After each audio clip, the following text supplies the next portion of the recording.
I hope you do some amount of editing in this podcast. I do. A little bit. I cut out things. You really don't watch our episodes? I really don't. I really don't. That's And I don't fine. remember them either. All right, Thank you let's for the get compliment. started with our topics for the day. Yeah.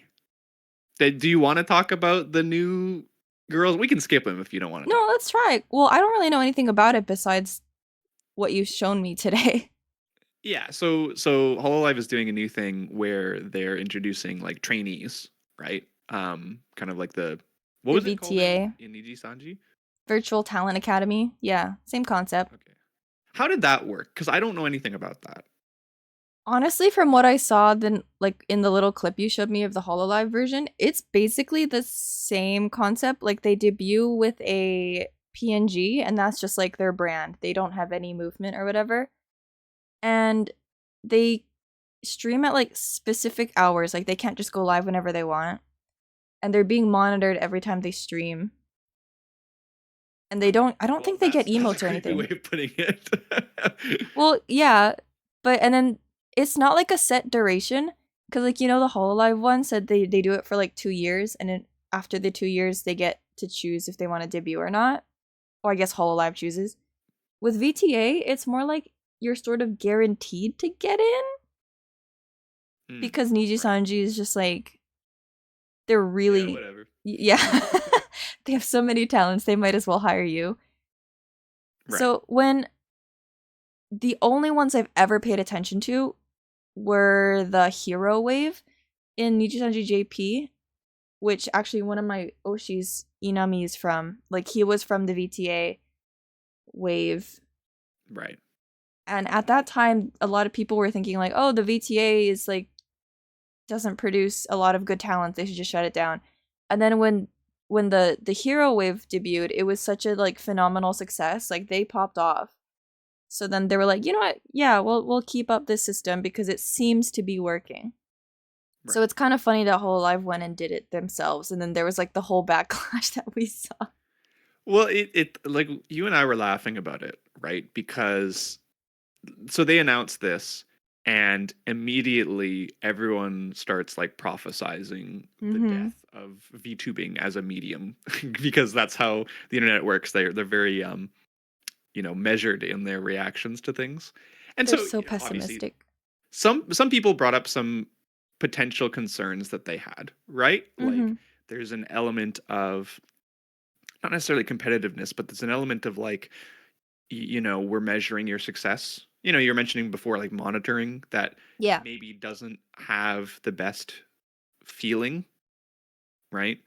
um that being said, like, are we going to pretend that every person in a company who's a talent is not being in some way quote unquote Monitored. monitored? Yeah. Like, um but people, the thing that I found, which was hilarious for me, because again this is how the internet works, is not like people having criticism and people speculating about certain things. It's that what'll happen is people will misread something or mishear something, and then will go to the extreme and then talk about it as if it's like an established fact, Right. right? So like one of the things was people misunderstood that like, oh, these talents will be competing against each other, and it's like a battle royale where only one can survive, or only one unit, because there's two units Yeah. for the Hololive one right now. So like people misunderstood that because that's not the case, but then started talking about it as if that's fact. And then when they got pushback against it, they're like, well, I know it's not fact, but like if it is that way, then it's bad. It's like, okay, but now we're talking about two different things. We're talking about reality versus what could be. Yeah. Um, Look, I also thought it was going to be more of like an idol competition show just because of the way it was phrased in English. I didn't read the Japanese version, but there's usually discrepancy between English translation and Japanese translation. But True. I did think it was going to be like an idol show. Like, you ever seen the one that produced Cat's Eye? Like the No. girl group? Oh, you're a straight man, you don't know. There was like a Netflix original like showcase where they would do like a bunch of competitions, and they would make um like groups for each song, and then they'd do like a competition, and then whoever got like the most votes would continue on to the next round. I thought it was gonna be something like that. Like I thought there were gonna be like 10 talents or something, like a big number, and then by the end of like the duration, it would be like 3 or 4. Right. And so you thought that, right? So what you immediately did was you went online and posted about how this is the worst thing ever and that the company is doomed, I right? made a K-pop joke. That was my extent of it. Right. Like you're much more like measured in that. Anyways, people sort of freaked out about it. Um, and I find it very funny because, as of when we're recording, they basically just the Unit B had their first sort They of just stream. came out, yeah. And the reaction to it has been overall positive. Like, Mm-hmm. a lot of the people are saying is they're like, oh well, this is interesting. Like they're clearly very new. Like they're super nervous, and like it's been a while since new talents in Hololive have debuted that are like actual newbies. So Yeah. people are like, oh, that's kind of fresh and interesting, and they're like, oh, they seem cute, and like just every other debut ever, They right? seem Like, young. yeah, They probably. seem really young, like either in high school or fresh out of high school. Like they're There's young. no way Cover still hires people in high school these days. There's no way. They learned that lesson. I find it very hard to believe that they would hire people in high school. If it's for something like this where their training period is 2 years, so by the time they do become an official talent, they would be 20. Yeah, I mean that I think they could be like as because it's May, right? So they could have Yeah, so they graduated could have just in graduated. sure, but that doesn't mean that they're not high school students. Well, I don't know. So Okay, we were let's see teachers. how We fresh out of taught it. them at this level, so they definitely have the feel of high schoolers. Yeah, there's just yeah, I don't know. They're just nervous. So anyways, we'll see. We'll see where they go with that. It's not the end of the world. Stop doom posting. I thought it was quite interesting that from what you sent me, okay, I didn't watch their debuts. I don't even know when they were gonna debut, but you sent me a clip and it sounded like they were all in the same room together and they were just like passing over the stream.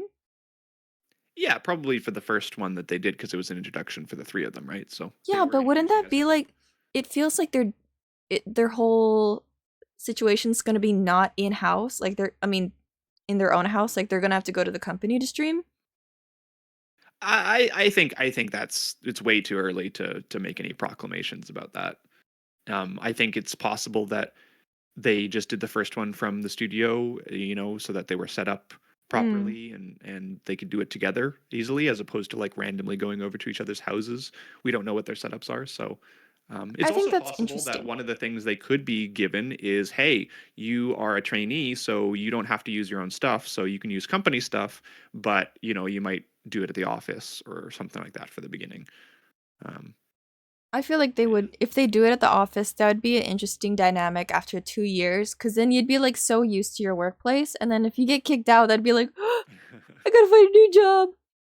Yeah, and well, and there's interesting dynamics. Like we don't know how much they're going to interact with the regular branch. We don't know, Mm. what their regular stream is going to be like.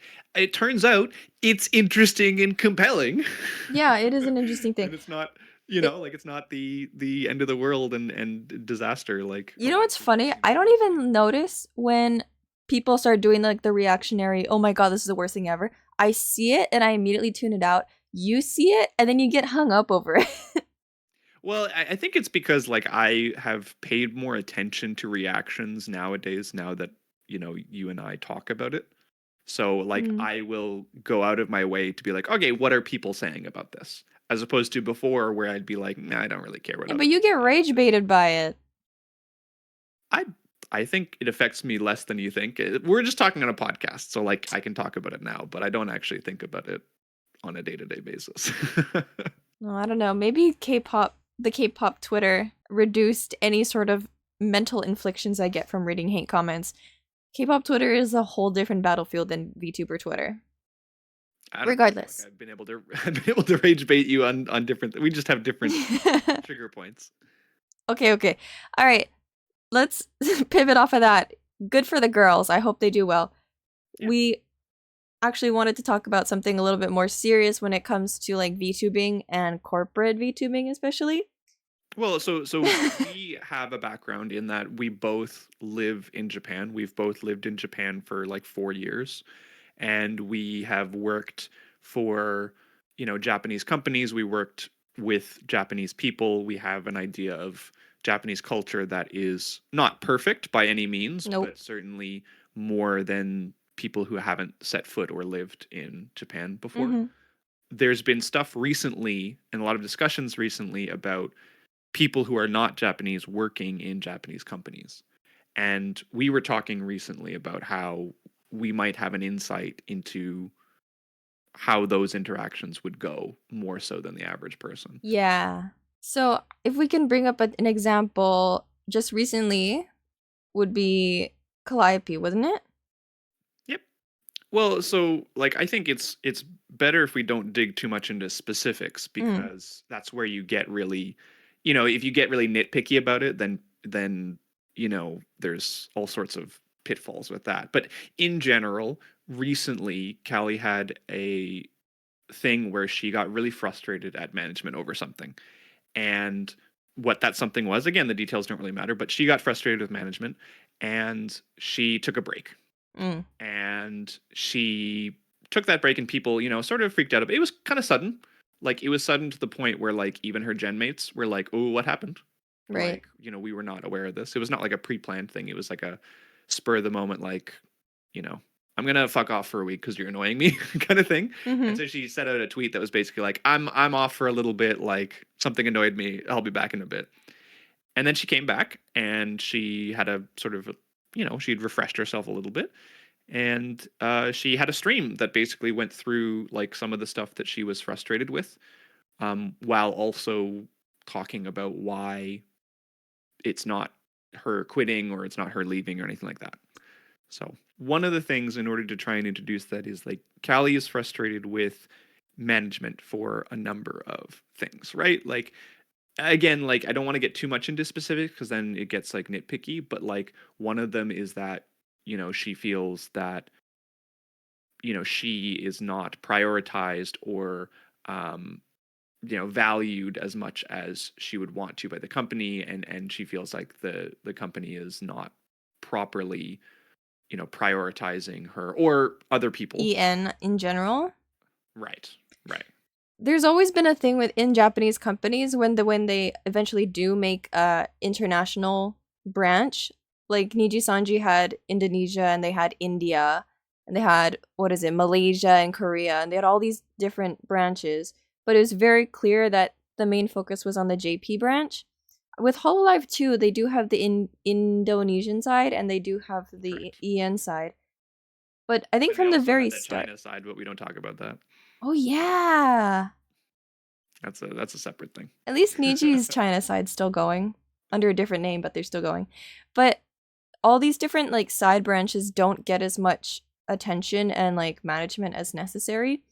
And what happens, okay, there's that problem. And what happens is that international people join, but then they're immediately sort of supposed to follow Japanese company rules and management structure. And that's where we see a lot of disagreement. Like a lot of issues really stem from the idea of a Japanese company. What are you blinking? You're blinking so much. I'm nodding and I'm blinking. Just go. I Why are we talking about my blinking? don't know, it was distracting. Why are you nodding like that? Stop staring at me. Okay, This is fuck. weird.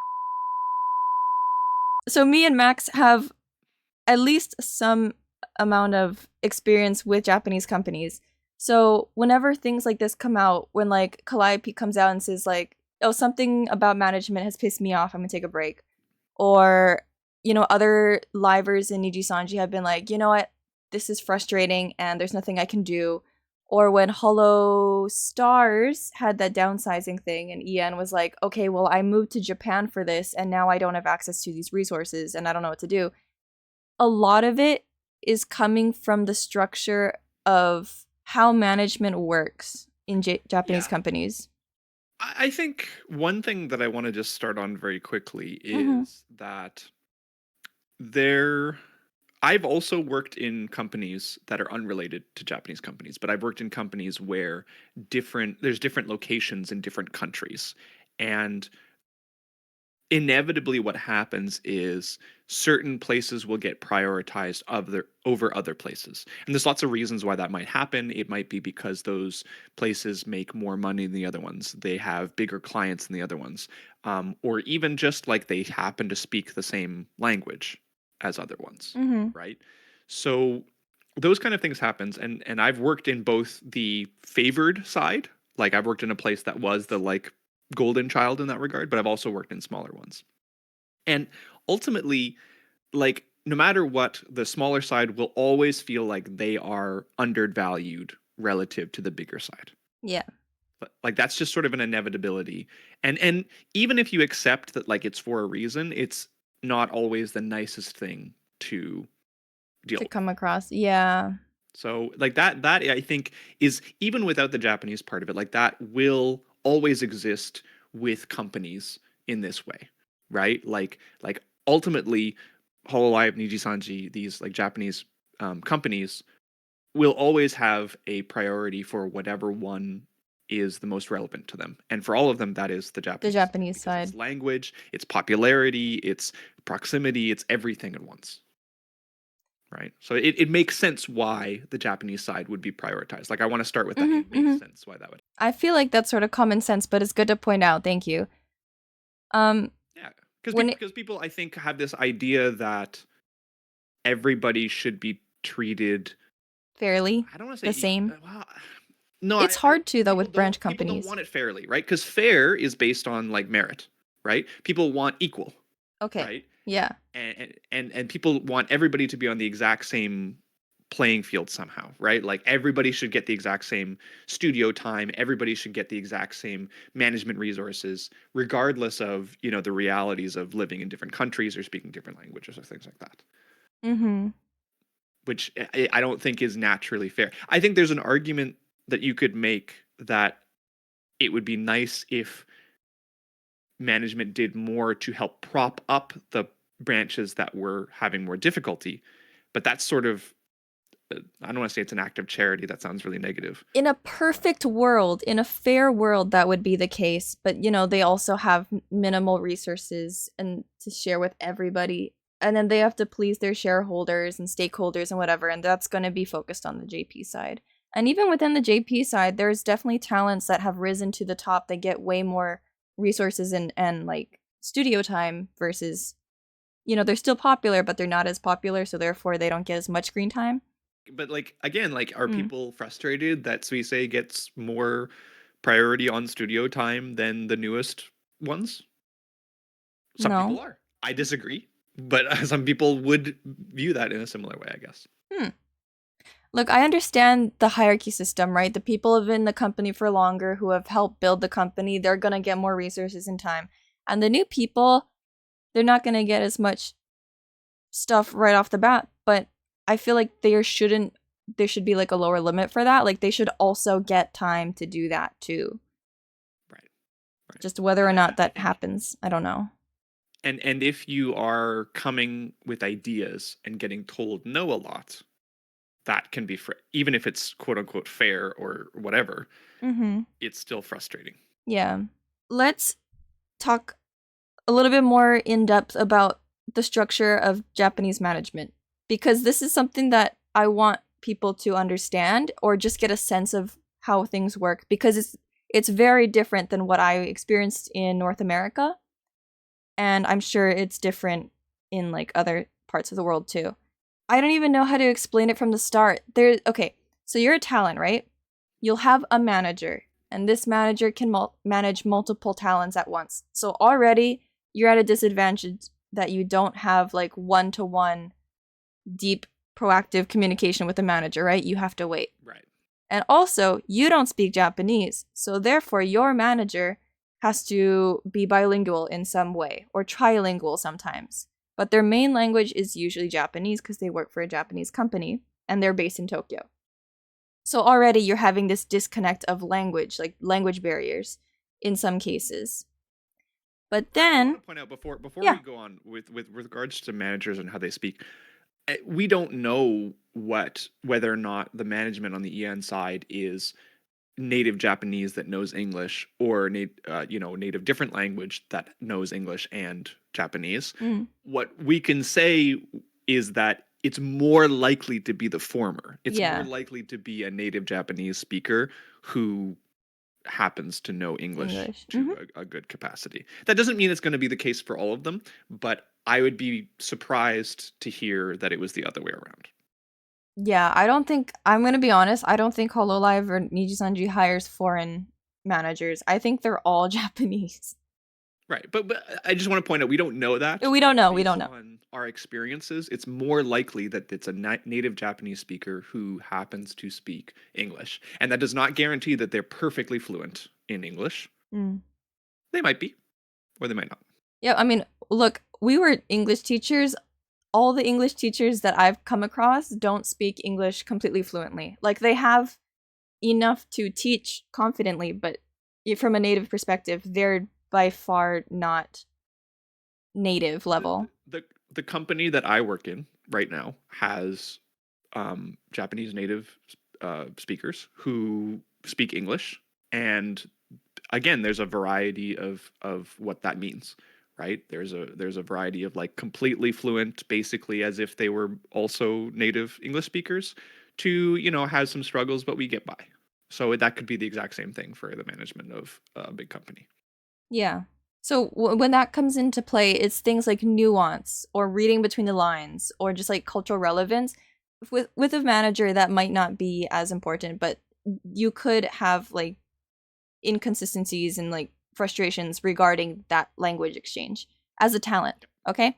Also, we have to think about culture, right? The reason why we make the distinction between someone who is a native Japanese speaker versus someone who's not a native Japanese speaker is that there's also cultural aspects of it as well, right? So if there is frustrations that talents feel that relate to the way that Japanese businesses do work, like if you have a Japanese manager, they won't necessarily understand your frustration. Oh my God, can I talk about what happened yesterday? That's so relevant. Sure. Oh my God. I'm in a language school now. There's different like clubs that you can do. And so I joined a club in like the entire school. And there's a lot of like Japanese students as well, like native Japanese students in like the club.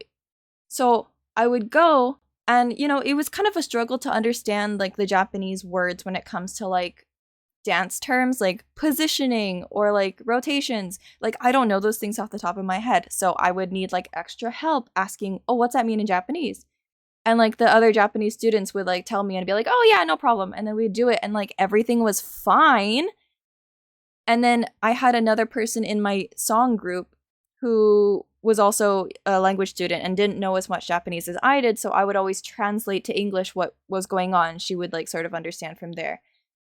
But yesterday, there was a group-wide text in like the line group chat for all dance club members that from now on, they're going to be no longer allowing foreigners into the dance club, or like you have to be part of the different school where the Japanese students are. And it's like, hello?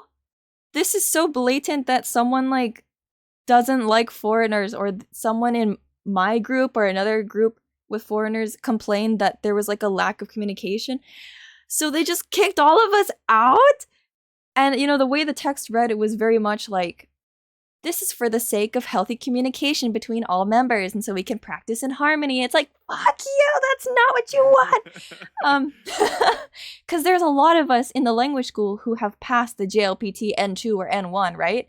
And Yeah, we have like a whole have conversations fine. Like it's yeah, people are completely like fluent as well, but it's just sort of like, this is a dance club where we're barely speaking to each other anyway.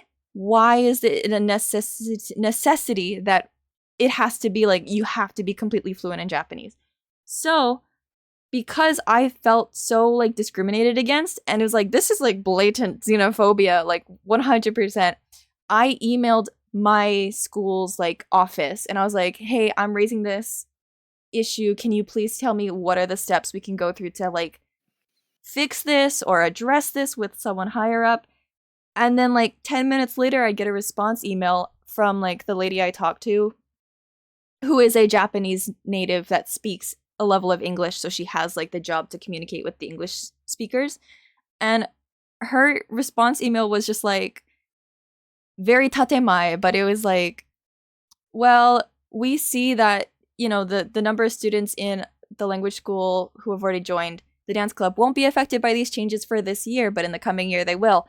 And we can't do anything on our side. Like, we're not gonna do anything on our side, but you can go and talk to the president of the club about it. And I was like, I'm not gonna fucking do that. So I just emailed back, oh yeah, I'm quitting. Thanks for that. But it was so, in Japanese fashion. It was a polite response. The email was written politely, but also it was basically telling me like, we can't do anything, fuck off. Yeah, it was. Yeah, it was. It was a very. It was Japanese. It was so dismissive. Like, my first email was so thorough. I was like, I feel very frustrated. I feel saddened by this because this is like basically isolating foreigners, even though it's a dance club and it's the purpose of joining clubs is to engage with the Japanese students and feel more included in the culture, assimilate. And they're just like, well, we don't fucking care. Well, it's so like there's potential aspects to this as well, where it's like this person that you're emailing could, first of all, not understand what the issue is, because as you mentioned before, like, the club wasn't kicking you out; it was just saying, from now on, we will not be accepting these new members. I know. But that's like the cultural aspect. They don't have the same like experiences. Like, they don't. I'm pretty sure she doesn't understand how that act comes off as xenophobic. Totally. And so my point is, and this is relating back to what we're talking about with management, there are times in which, in your case, you might view it a certain way, or you might have these problems. And when you're talking to someone who is Japanese, they don't understand the problems to begin with. It's not even like a language issue. It is it's a cultural issue, right? It's a cultural clash. Yeah. And so that's why I think it's important, even if, look, I don't know this person. I don't know if they're being malicious and they're doing the tatemae, but they're really telling you to fuck off, or if they truly don't understand what's wrong. In both cases, this is still an instance of a conflict that happens due to a cultural difference. And I think that's really important to understand when it comes to relating back to what we're talking about with the VTubers, because those kinds of, nobody is well, in your case, somebody's wrong, which is the club. But like in the case of the conversation between you and the other person, maybe nobody's in the wrong and there's still conflict. Mm-hmm. Right. It's just frustrating. Like, I've experienced things like this so many times in my time in Japan that I feel like I'm used to it by now. Like, obviously I'm pissed, but I just have to let it go. Like, I quit the club and it's just like, okay, I'm not going to talk about this with anybody. I'm not going to progress this issue, because that is something I've faced a lot as a foreigner that, gets by in Japanese at the moment. That I feel like that other talents in Japanese companies have had similar things, except they don't have the sort of knowledge of being like, oh, well, this is just how Japan operates. This is just the culture of Japan. That they get hung up on it, and it's just it piles up, and they get more and more jaded and frustrated from the company because these small little slights keep happening. I think one of the things that is really important to talk about is how people perceive pushback in Japan, but also how, like, obviously not everybody is a doormat. And so, like, when somebody tells them they can't do something, everybody gives up at all times, right? Like, that's not true, because stuff does get done and there is conflicts that happen. But something that's really important is the method in which, people communicate, and the method that people sort of push back against things is very different. We're just going to use, in our case, North America as a reference point, right? But like, even if we talk about that, I think the average person, when it comes to these sorts of conflicts, is somebody will tell you no, and you, the person being told no, will ask why, and you will feel like there needs to be a good reason. So you start digging for reasons, you start trying to justify things, you push back, and you say, basically, you have to convince me, as the person saying no, that why you're saying no. And if you don't have a good reason, then I have won the argument. Yeah. Kind of. That's like the negotiation strategy, I would say, in North America. And so we're used to that. Mm-hmm. And so when you say no, what do we think of? Well, we think of good reasons, right? Like we come up with good reasons, we come up with really sound logic, because when somebody pushes back, we can push back again, right? So what is Japan like in contrast? They just say no. Right. So they just say no, because what are you supposed to do as the person receiving the no? You're just supposed to back down, just like, okay, understood. Right. Because if you're asking for permission for something, right, you're asking someone, usually it's a matter of like you're asking somebody of a position of power and higher up in the hierarchy than you. Mm-hmm. So you're supposed to obey what they. Whatever the higher up says, you obey. You're the buka. You're supposed to be like, yes, I understand. Yes, thank you for listening. I'm so sorry for bringing this problem to you. Right. And then you go about your day. So that's the first layer that you have to get to. Mm-hmm. Now I want to introduce a little bit more nuance into it, because again, it is not true that everything in Japan only runs off of the hierarchy. Yeah. A lot of it does. However, there are ways that you can sort of push back against it, right? But it involves specifically not pushing back, right? So you don't push back against the force. What you do is you try and go around it, right? Mm-hmm. So you modify your suggestion. You frame your suggestion in a different way that could be viewed a little bit differently. You inquire about things in a polite way that allows you to know more about the pain points about why they're saying no. So you don't demand that they tell you why, right? But you can find ways. You can talk to other people about it. You can maybe convince someone else. There's like methods that are like more indirect. Yeah. But it's a pain in the ass, and if you that also could get you in trouble if you keep doing that. Sure, but like even the idea that it's a pain in the ass is from our perspective. Yeah. Right. Like from a Japanese person's perspective, it's not a pain in the ass. It's the polite thing to do. And rather, directly pushing back is seen as like almost like a form of like aggression. Yeah. Right. Like it's like you're almost attacking someone verbally. Right. And so the people are very not receptive to it here. I don't want to bring up Selen, but I feel like that's like the perfect. If you think about the Selen situation and use like this sort of framing of Japanese culture, you'll sort of see where things kept going wrong.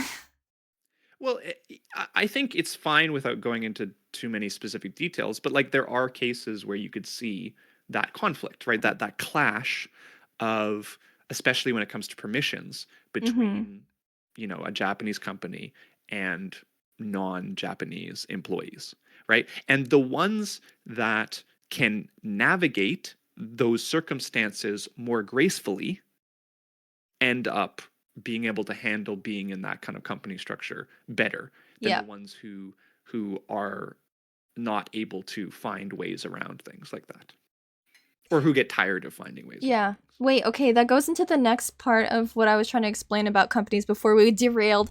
But the next part is your manager has other managers, like above them. There's always a person above.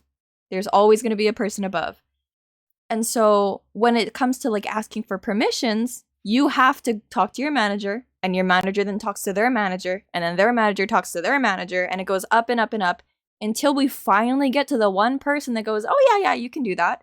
And then from there, it goes back down to the person below, back down to the person below, back down to the person below, back down to your manager, back down to you.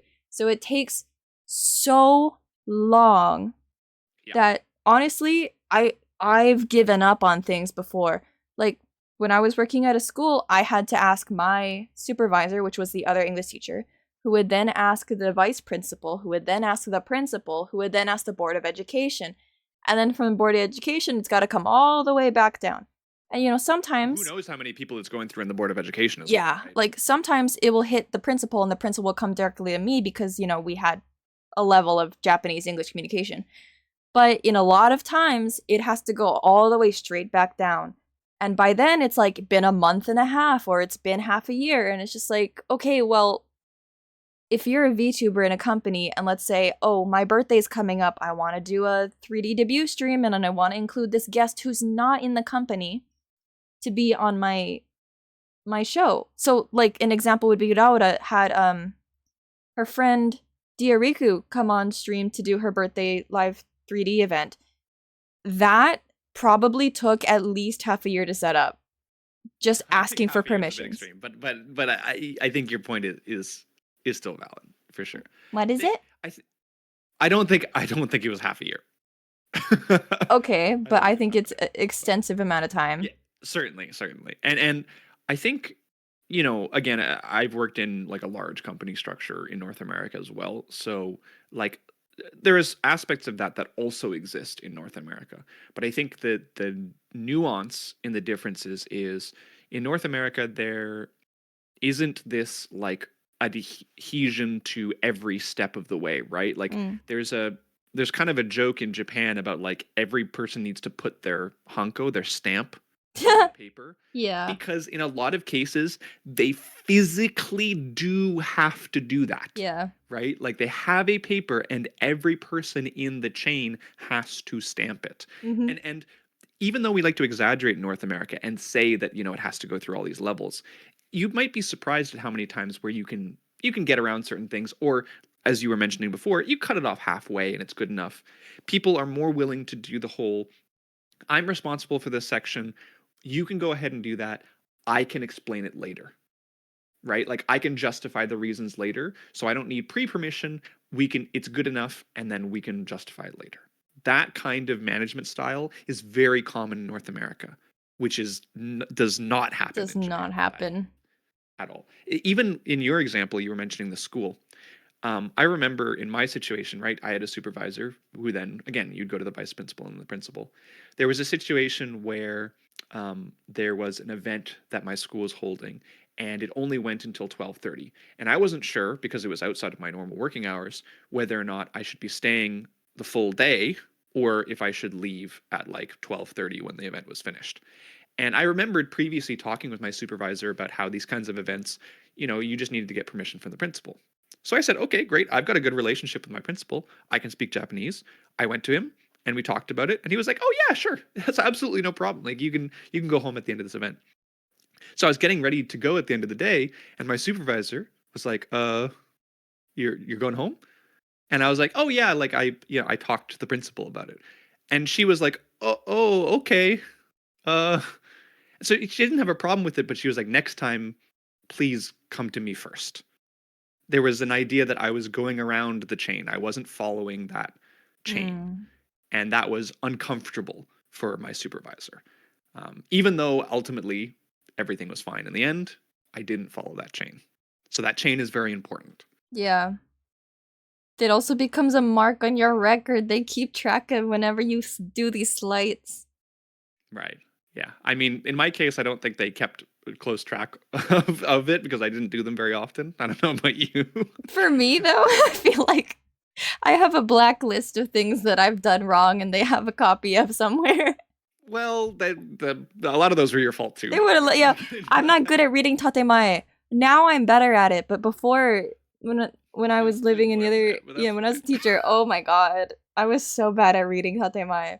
For those who don't know, okay, the uninitiated, tatemae is a idea in Japanese culture and language where instead of saying their true thoughts and opinions or like requests, they will like pad it with like some really flowery language. So, for example, you're gonna hate me when I say this, but one time I told Max this. I was in the office at school, and you know, when you go into a building, you have to put on different shoes from your outside shoes to walk around school. Oh my god. And so my indoor shoes were slides, so I can kick them on and off. And my seat was really close to the green room, like the break room, where there was like the trash cans for the whole office. So really quickly, I stood up and I didn't have my slides on, but I just, tiptoed over, threw it away, tiptoed back. And on the way back, in the 2 feet it took, one of the English teachers came up and be like, "Wow, Licorice, are your feet cold? Will you be okay?" And I was like, no, I'm good. And then I sat back down and nothing happened. But That's tatemae. You know what she was saying? She was She saying, was saying, "Put your gross ass feet away, put girl. your fucking shoes on. Put your shoes on, you freak." That was what she meant to say. Like, okay, we're in a professional work environment. Put your goddamn shoes on. But she was so polite and so friendly with a big smile, like, oh, Licorice, are you sure you're okay? Like, your feet look so cold. I like your socks. Yeah. But that's People calling attention to tatemae. something in order for you to pay attention to it so that you can, of your own accord, realize, oops, I did something wrong, probably. Yeah. So Right. that happens a lot. Yeah. And again, like I know the audience that we have is not Japanese, so people are going to look at that and be like, that's stupid. That's fine. That's, you have to understand that's coming from your own cultural lens, right? So like we're not going to make value judgments on whether or not tatemae is valid or not. It's just, it exists. I hate it. Sure, but if you're going to live in Japan, you're going to work in Japanese companies, you have to accept that this is that you're not going to change Japanese culture if you're working in a Japanese company. You have to work with it. It's especially bad if you're bad at picking up social cues, so I'm sorry if you're autistic. It's gonna go right over your head 10 out of 10 times. It's gone over my head. I don't even have autism. I'm just stupid. It's gone over my head 10 out of 10 times. unless your fixation happens to be reading tatemae. Reading tatemae. I just, like sometimes it gets so frustrating that now I don't know what's a compliment anymore. Like now that I'm more aware of how people phrase things, I don't know what's like what they're really feeling. I don't know if it's a genuine compliment. I don't know if they're actually concerned. I don't know if they like the way I smell today because of my new perfume. I think, oh my god, am I stinky? Like, am I annoying this person? I think frustrating. you do. Personally, I found that you get a sense of the types of people because, for the record, the people that will make those sorts of offhand comments where secretly they're trying to say, like, you're doing something wrong, the people who do more of those tend to be assholes. Like let me be clear, like there are many nice Japanese people that I've met who would never make a comment like that because they're just chill about things, or when they make compliments it is a genuine compliment, right? So like you have to get a sense of the type of person you're dealing with, and if you're dealing with someone who you know is strict or kind of an asshole, then okay, they're probably going to do that tatemae thing. Yeah. More often than not. So you get a sense. You get a again, as someone who's lived here for years, like you get a sense. You get a sense of it. It's not, yeah. And so like people like Callie in Hololive will have gotten a sense for those sorts of things. That being said, her personality inherently is a little bit more straightforward, and so she will also have frustrations with that. Maybe more so than people who are a little bit more lenient and flexible and understanding or accepting of that kind of roundabout culture, right? But you can see it in general. Even people who are used to that kind of thing, it can still be frustrating at times. I don't know. I feel like if I was a VTuber and I'd have to go through the whole tatemae and like management process to do anything, I would be kind of like over it after like at least the first year. I understand, like Kelly said, there's so many benefits to being in a big corporation like that, but I've never liked having to wait for management to talk to management, and then come all the way back to me. I feel like that, like, have some sort of responsibility. If you're my supervisor, just tell me green light, red light, okay? I don't need to wait 5 months for anything to come back. That's my own struggle. I feel like I could work in a Japanese VTubing company, but I don't want to because I know the reality of what it's like in those cases, and it doesn't fit my personality. Yeah, I think that's really important. The fit is really important. But also, I do think it's good to talk a little bit about what Callie talked about with regards to, people saw this happening, and they've been saying this for years with Callie or other members too, but they're always like, they're sitting there like they're, what are they, like the mosquitoes rubbing their little hands together, being like, when's she quitting? Right? And she kind of addressed that because she was talking about the fact that there are lots of benefits for her inside of the company. And so yes, like she's frustrated by certain things, but she wants to stick it out and make it better and work within that structure in order to make it as good as possible, because she loves the people that she works with. She loves the things that she does. She gets opportunities that she would not be able to get if she were not in Hololive. I don't care what people think. They would not get the same opportunity. Even if Absolutely. she went indie right now, right, with all of the stuff that she's done and all of the quote unquote fame and whatever and notoriety, and yes, you're not clever, you know who she is outside of that as well, like, she would still, it would take her years to potentially maybe get the same opportunities that she gets right now. Yeah. Mm-hmm. Right? She's at the forefront of VTubing. She's one of the, if not arguably, the largest English VTubing talent in terms of reach, in terms of opportunities that she's able to get, right? The collaborations she does. She's sung for multiple anime openings, and she's on, Billboard charts. Like, she's with a record label. Like, Yeah, yeah. it, That is not something she you is a can get by pioneer of yourself. that. Yeah. And you have to give credit where credit's due. Obviously, like, a huge part of it is her, right? Of course. But her being in that brand and being in that environment, and the staff at the company doing things in order to get these opportunities as well, has, it's been a collective effort there. Absolutely. Absolutely. So, I think it's, you get frustrated and you vent, and sometimes it's good and sometimes you need to push back, and that doesn't, it's not black and white, like I'm going to quit or not. Like, it's, there, sometimes you just get frustrated, and sometimes you need to remind them, like, hey, who makes the money here?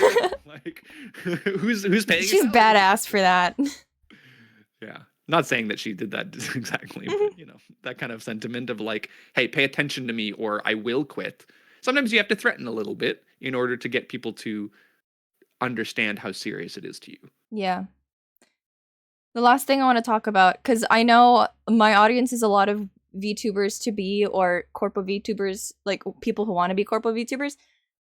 If you're really, really planning on joining Nijisanji or Hololive or a Japanese VTubing agency, you have to be very reflective. Like, are you a good fit for the Japanese companies? Because if you've listened to what we talked about earlier and you're like, wow, that can't be me, I can't do that, then don't apply, because you're not going to change the system. Because there's so many talents from the EN side of the branches that I can see are people who had a dream. They went in and they're like, yeah, we're going to do so good. We're going to have so many opportunities. And then they've come face to face with the wall of Japanese management. And they're clearly frustrated with it. But, they can't quit because that's their job. That's their livelihood. That's how they have followers. Right. And it's like, okay, would you have taken this step? Like, would you have applied if you had known it was going to be this frustrating? And I think for a lot of cases, Ruse from Hollow Stars, he wouldn't have joined. Right. I think if you've listened to anything that we've described today and have had some sort of visceral response to it, or like some sort of response in your head, we go, that's stupid. Right? Like that level of extreme that I would argue you shouldn't apply. Like, because just save yourself the trouble. Personality that would immediately look at something like that and be reactionary, like that's stupid, would probably not get along in companies like this. I mean, it works for me though. Like, I say that's stupid, but I still go along with it because I'm a pushover. Like, in some cases, like if you wouldn't necessarily match. Yeah. That way. Well, I live in Japan long enough that I can just deal with it. That's going to be my reality if I stay in Japan regardless, because I'm going to have to join a Japanese company regardless, and that's going to be the same system, right? So it's something I'm aware of, that it clashes with my personality, but I want to live here, I want to work here, I want to build a life here. So I'm going to accept it. And it will be mentally challenging. I will have to have these xenophobic experiences like that, and I will have to vent to someone or everybody that I know.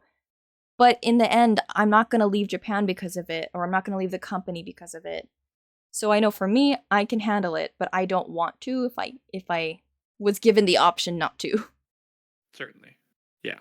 I just very quickly, I want to point out, if people think because your experience was clearly xenophobic. So I just don't want to conflate it with like the not all cultural Oh, differences, sorry, not yeah. all clashes are. I don't think you were saying that either, but some people might make that connection. So like the stuff we were talking about with like Hololive, I don't believe that Hololive is being xenophobic. I don't have any signs.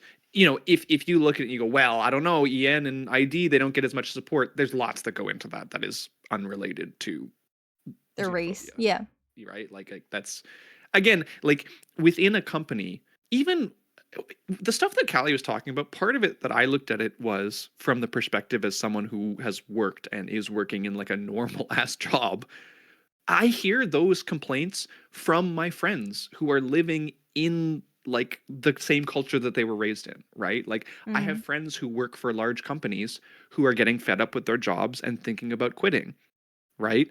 Like it's there's of course there's like unique things to do with Japan versus not Japan, but there's also just that's how jobs work. Like that's just how like, is put on your big boy pants. That's how like no job is perfect all the time, and there's going to Mm. be times that you're frustrated, and there's going to be people who you're frustrated with or you don't get along with, and you have to holistically look at all of the aspects to decide whether or not you're going to continue in a job or not. It could be your salary, it could be your manager, it could be the work that you're doing, right? And Callie has done a holistic view of it and decided it's worth staying. So, but yeah, I just wanted to clarify that just because that you've had a xenophobic experience doesn't mean all cultural Right. Sorry. is That was my fault. inherently xenophobic. Okay, as we're wrapping up for the hour, is there any final things you want to talk about? No, I think I'd be really curious. Genuinely, I know I joke about like not reading the comments, but I would be curious to hear what people think about what we talked about in terms Mm. of like Japanese culture and stuff like that. And if people are curious about those things, like we're not experts in a lot of things. We just have opinions and stuff like that. But we do certainly have experiences being in Japan and working with the language and the culture.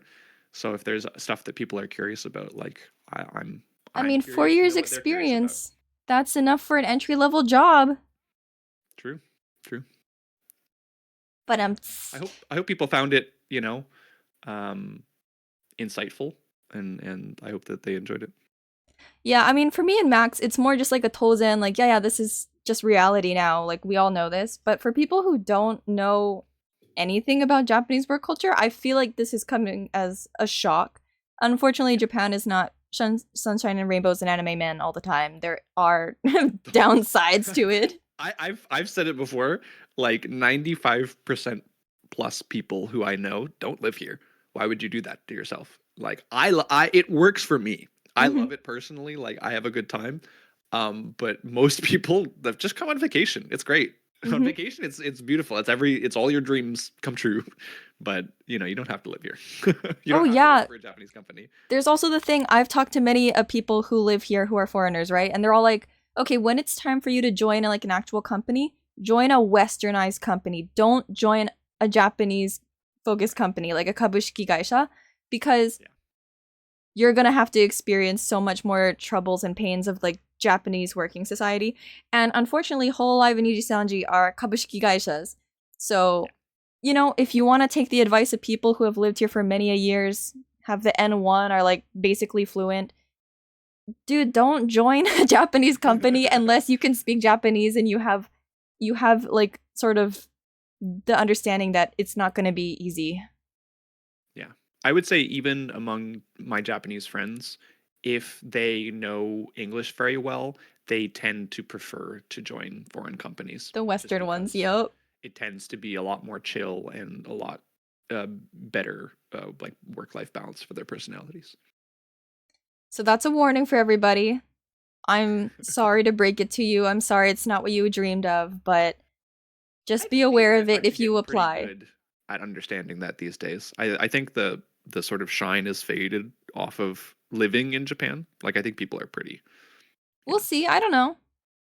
But I would have appreciated this insight before I came to Japan. So I hope that helps anybody who's about to move here or thinking of getting a job here or, applying to these Japanese companies.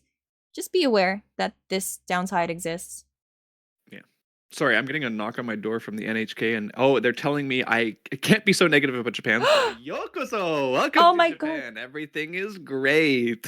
They're gonna take my visa away. Let's end it on a happy note. Japan's awesome. You should come visit Japan. Raise the number of You should come visit Japan. You should come visit Japan. It's beautiful. It's amazing. Yeah.